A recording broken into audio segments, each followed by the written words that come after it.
इस functional part में सबसे पहला सूत्र भागवत जी का, वो कई बार ये लिखते हैं अपने सूत्रों में कि खाना महत्व का नहीं है, खाने को पचाना महत्व का है।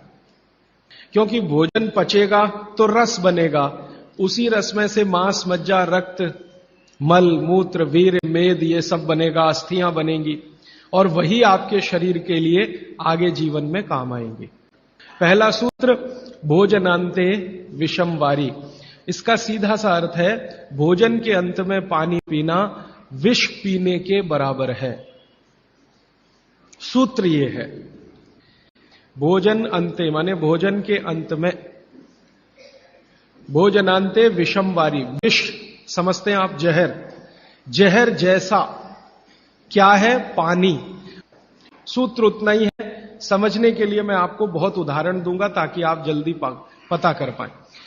भागवत जी ने एक सूत्र में यह कहा है कि हमारा जो शरीर है इसका जो मुख्य स्थान पेट है, इसमें एक स्थान होता है पेट के अंदर नाभि, लेफ्ट साइड में नाभि से थोड़ा ऊपर जहां मेरा हाथ रखा हुआ है, इस स्थान को कहते हैं जठर। संस्कृत में कहते हैं जठर, हिंदी में कहते हैं आमाशय, अंग्रेजी में चाहे तो एपिगैस्ट्रिकम।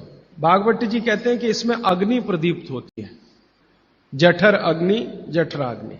और भोजन जो कुछ भी आप करते हैं वो पहले जठर में ही जाता है, यह है महत्व की बात।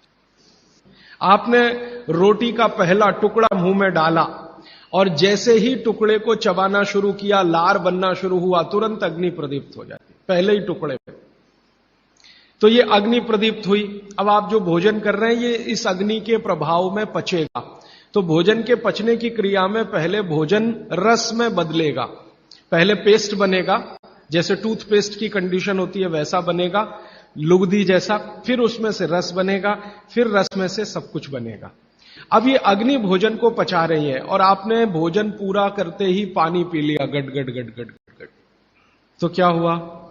अग्नि शांत हो जाएगी। अग्नि का पानी से मेल नहीं है, दुश्मनी है।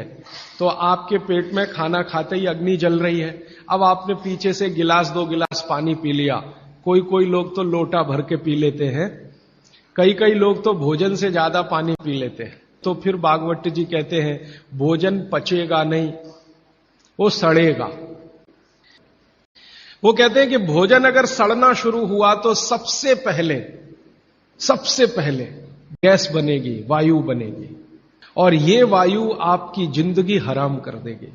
और ये वायु की तीव्रता जब बढ़ेगी तो गले में जलन होगी, छाती में जलन होगी, पेट में जलन होगी। तो ये वायु पूरे शरीर में घूमेगी तो सिर घूमेगा, आपको चक्कर आएंगे, सिर में दर्द होगा, पीठ में भी दर्द हो सकता है, हृदय स्थान पे भयंकर दर्द हो सकता है। कई बार तो इतना दर्द होता है कि आपको लगेगा कि हार्ट अटैक आ गया, लेकिन वो वायु का दर्द है, हार्ट अटैक नहीं।